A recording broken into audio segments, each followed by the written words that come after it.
Welcome to Global Dispatches, a podcast for the foreign policy and global development communities and anyone who wants a deeper understanding of what is driving events in the world today. I'm your host, Mark Leon Goldberg, editor of UN Dispatch. Enjoy the show. Turkey is in the midst of a currency crisis. The Lira hit a new record low in December, trading at about 15.5 lira to the US dollar. This compares to a year ago when the rate was about 7.5 lira to the dollar. In other words, the value of the currency has declined by about 50% in just 1 year. Meanwhile, inflation is soaring at a current rate of more than 20%. Typically, in situations like this, economists would recommend increasing interest rates. But Turkey's President Erdogan is doing the exact opposite and is seeking lower interest rates. On the line with me to explain the domestic and international implications of Turkey's tanking lira is Sibel Oktay. She is an associate professor and chair of the political science department at the University of Illinois Springfield and a non-resident senior fellow of public opinion and foreign policy at the Chicago Council on Global Affairs. As in many recent episodes, we recorded our conversation live on Twitter Spaces. We kick off discussing why the lira is faring so badly right now before having a broader conversation about the domestic, political, and international implications of this currency crisis. And now here is my conversation with Professor Sibel Oktay. The lira has lost about 45 to 50% of its value against the US dollar just this year, making it basically the worst performing of all emerging market currencies. And in just November alone, last month, it lost about 30% of its value against the dollar. So it's really plummeting fast and substantially. These days, as we speak, the lira is getting weaker by about a lira a day, which is unheard of. Against the dollar or the pound sterling or the euro. So it's performing really, really bad. So the question obviously is why. Short answer, too long didn't listen answer of it all is, central bank continues to slash interest rates since September of this year. And, if some of these listeners would want to hear sort of a short macro crash course, when interest rates are low, money becomes cheaper to get. It's now cheaper to borrow, which means its supply in the market increases, and therefore it becomes less valuable compared to other currencies circulating in the market. And that leads to the weakening of the currency. It's getting cheaper and cheaper. With every rate slash, this chain reaction basically repeats, and that basically is where we're at now in when we look at Turkey. The central bank is trying to inject dollar into the market to stop the decline, but of course the reserve is a limited resource, and so the central bank itself is getting closer to that point now where there won't be enough reserves. We don't know for how long this injection can take place or at these levels. And at some point, this is going to be the point of no return. So I should note that the central bank, an institution that should be independent from government pressure, is under immense pressure by Erdogan, as you've also alluded to in your opening remarks. Erdogan has, as the president of the country, has the authority to sack central bank governor or install new ones. And he did that basically 3 or 4 times in the last 2 years alone.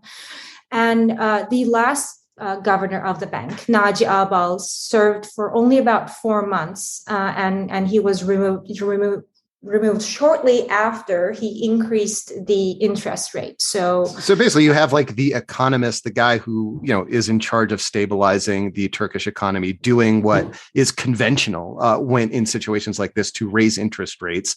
But this contravened what President Erdogan thought was like the politically expeditious thing to do. So he fired him.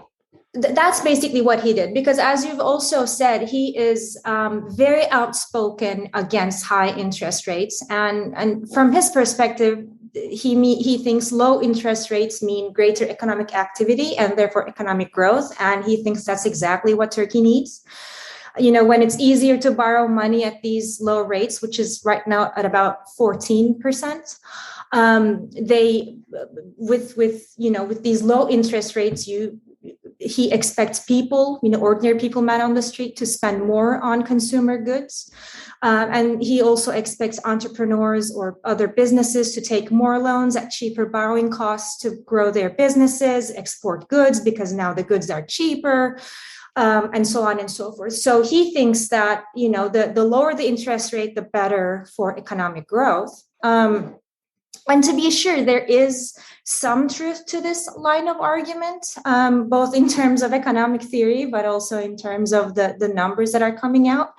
Turkey's economy is growing. So in the third quarter, it grew about 7%. And the 7%, to put that in context, is about 2007, 2008 levels of growth. That's when the AKP was doing stellar in terms of public opinion, electoral results, and all that. And the AKP is Erdogan's party, for those right. who are Yes. Yeah. So it's Justice and Development Party, but the abbreviation is in Turkey. So it's known as the AKP.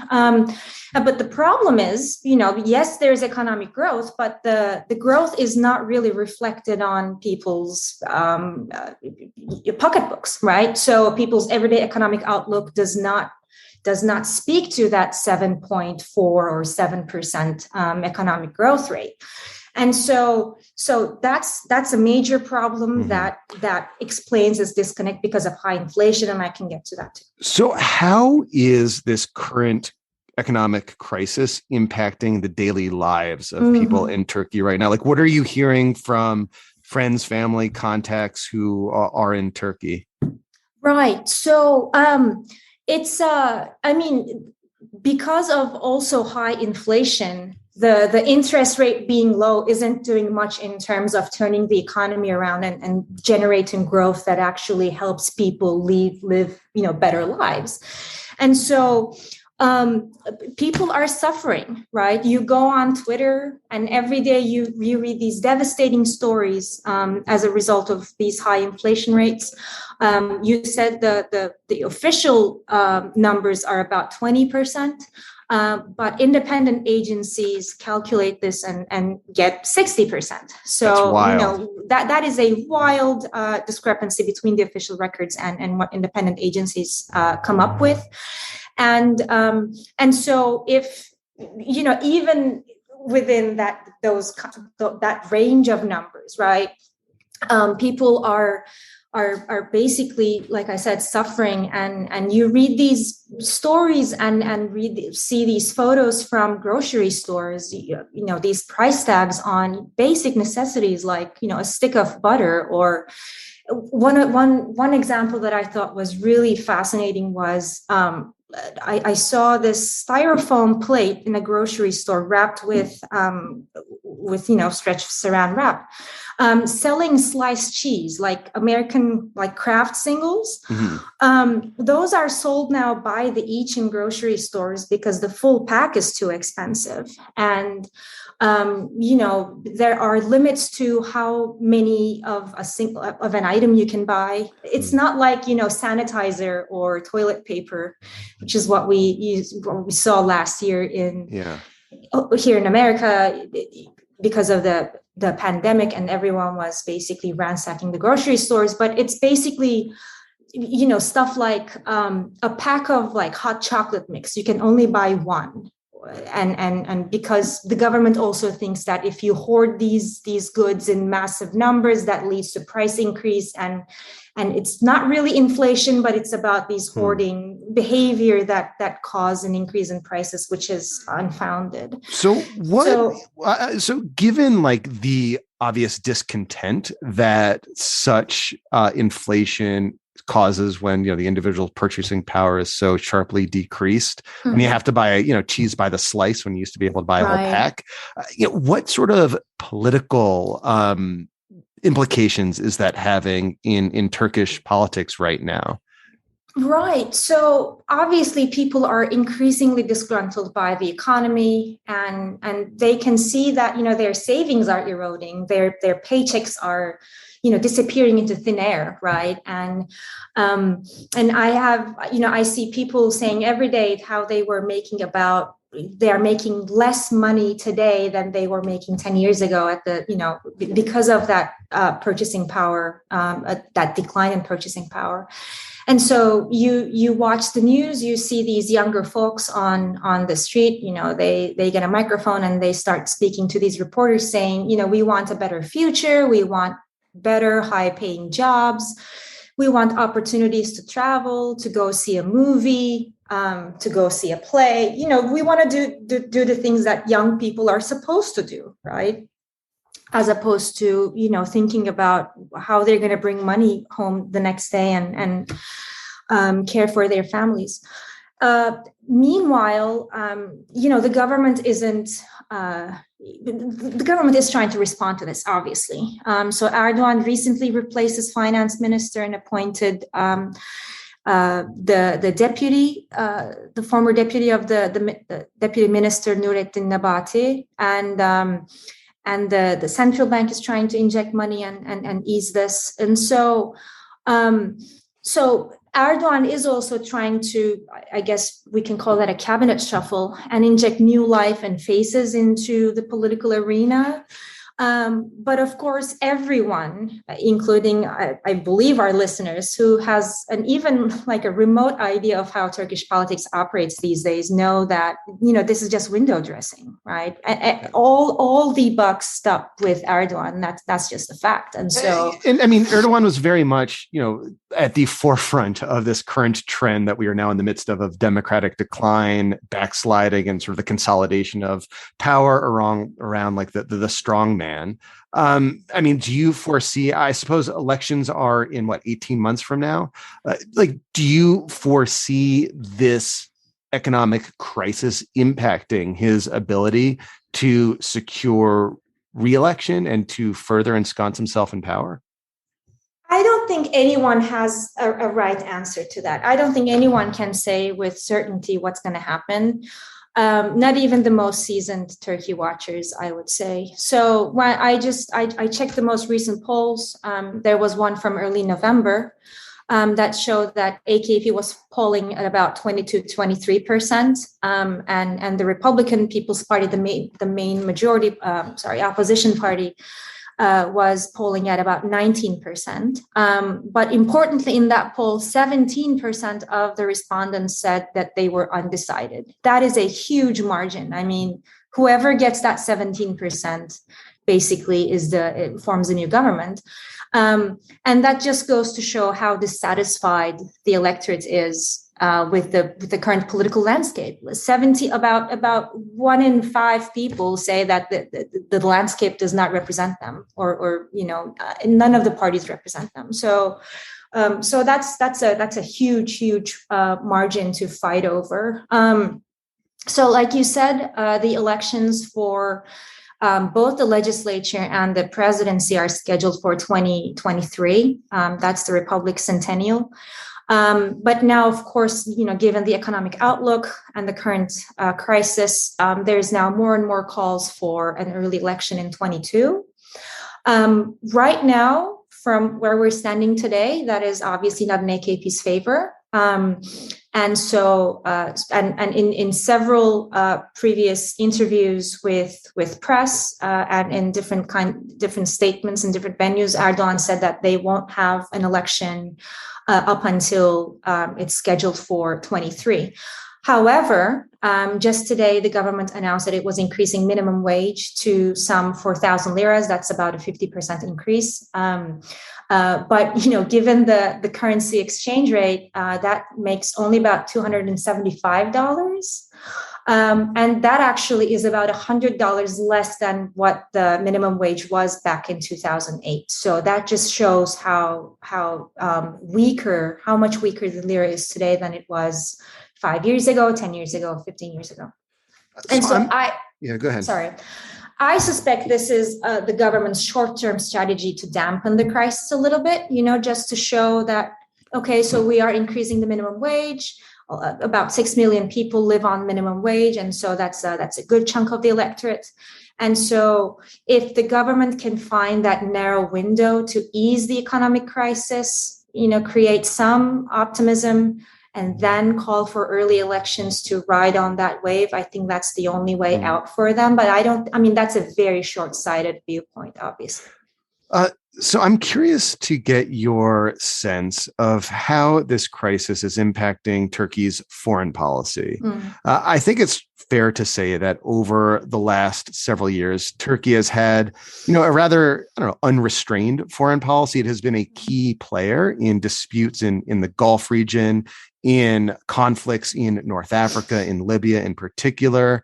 And I was so curious and interested to see that late last month, I think it was in late November 24th, that the head of the United Arab Emirates paid a big deal official state visit to Turkey. And this is remarkable for the fact that for the last decade, Turkey and the UAE have been supporting opposite sides of disputes in the Gulf, in the Middle East, in North Africa with. Right.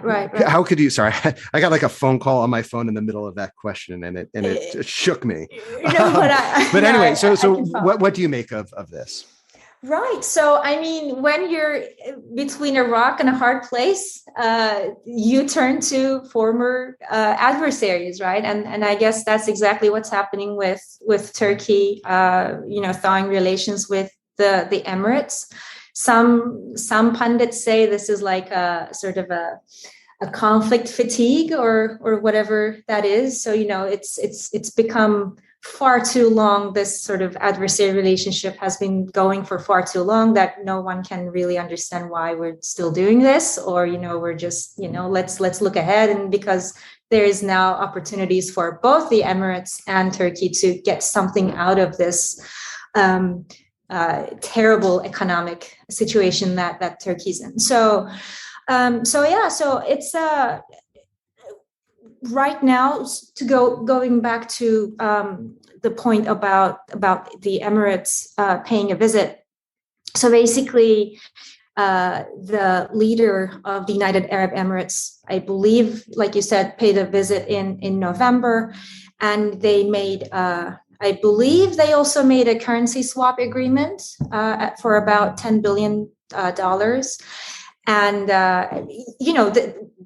this currency crisis has been ongoing in some shape or form, basically since 2018, right? So the summer of 2018 was when, it was getting very difficult for Turkish lira, and things started speeding up at a breakneck pace, basically, in the last couple of months. So in November, the Emirates came, the leader of the Emirates came, and they made a currency swap deal. And also, I believe last week, the Qatari delegation came, and they also made a similar swap deal with Turkey for about $15 billion. And so, not to be outdone by the Emiratis, right? No, never. That is very, very odd indeed. Turkey has been an quote unquote ally or partner of Qatar in the previous decade, and that led to a fallout between Turkey and the Emirates. Exactly what you said. They are on the opposite sides of that sort of regional power rivalry. But the government's domestic woes are so tough in the situation that now it's time to turn to the Emirates. It's that bad for Turkish government and its control over the economy. So that just goes to show that these regional rivalries will be put aside if necessary, and I guess Erdogan is doing exactly that. And I think they also struck a number of agreements, trade agreements, investment agreements that includes the Turkey Wealth Fund, which I think is extremely dangerous and risky for Turkey's economic future. What is that? Can you flesh that out? I'm not aware. Right. It's basically a sovereign wealth fund. So generally, these are funds that resource-rich economies utilize. So let's say, Norway has one, Saudi Arabia has one, and so they are generally used to invest the oil resource money and all those rents basically in the global economy. What Turkey did was because Turkey does not have those kinds of lucrative resources or those kinds of rents, basically, they put together a portfolio that includes some of the most valuable assets of Turkey, including telecommunications companies, energy conglomerates, mining corporations, Turkish Airlines, the airline brand, Turkey Istanbul Stock Exchange, major banks, state banks, and so on and so forth. And so that is led by President Erdogan. He is the board, the chairman of the board that runs that fund, and that's basically Turkey's insurance, right? That's Turkey's sovereign wealth, and so I believe part of that deal with the UAE will include, investment deals being, Turkey Wealth Fund will invest in UAE, vice versa. Everyone knew that this was going to happen in some shape or form when the idea of the fund was first being floated and then it was established. This is a relatively new thing. It has about, maybe a decade old, if probably even younger than that. And most people critical of the government and its economic policies thought that this would be a kiss goodbye to the country's major assets. It's like fascinating to me how this economic crisis enabled the Emiratis to swoop in such a way that this rivalry between Turkey and UAE, which has long dominated relations in the Middle East for the last almost decade, that's no longer a thing. Right. That seems like a really important foreign policy regional implication of this crisis. Absolutely. Same thing with Saudi Arabia, right?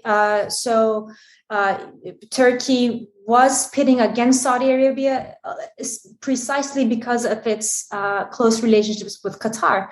And there are also now rumors floating around about whether Turkey is also negotiating a similar swap deal with Saudi Arabia. And so we'll see what comes out of that. But so I don't want to I don't want to say anything without seeing the news.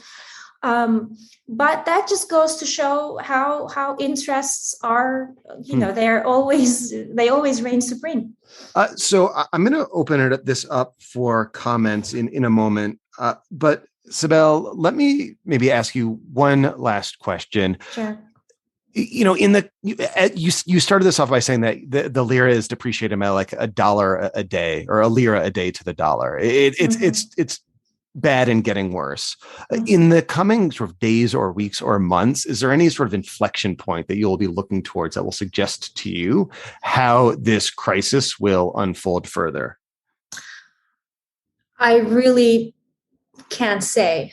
And here's why. I was in high school back in 2001, and there was this guy, a random shop owner who threw a cashier's machine, basically, in front of at the time it was the Prime Minister's mansion, and that caused that was the inflection point, and that was a sort of a poster picture moment of Turkey's economy and politics going through this massive transformation, leading the way or paving the way for AKP's election victory in 2002, and then the rest is history. I don't know if we'll see that kind of, popular, I don't want to say uprising, but that kind of a physical response to what's going on I don't know if that would happen or when that would happen, but I would say that would be a major inflection point. And I hope that it never comes to that. I'll be very honest. But I think the rock bottom is still beneath us, and we're not there yet. Well, Sibel, thank you so much for your time. Thank you for having me on, Mark. All right. Thank you all for listening. Thank you to Sibel Oktay for this conversation. And as always, if you'd like to participate live, please just follow me on Twitter at Mark L. Goldberg to get notified of when I host one of these recordings. All right. We'll see you next time. Thanks. Bye.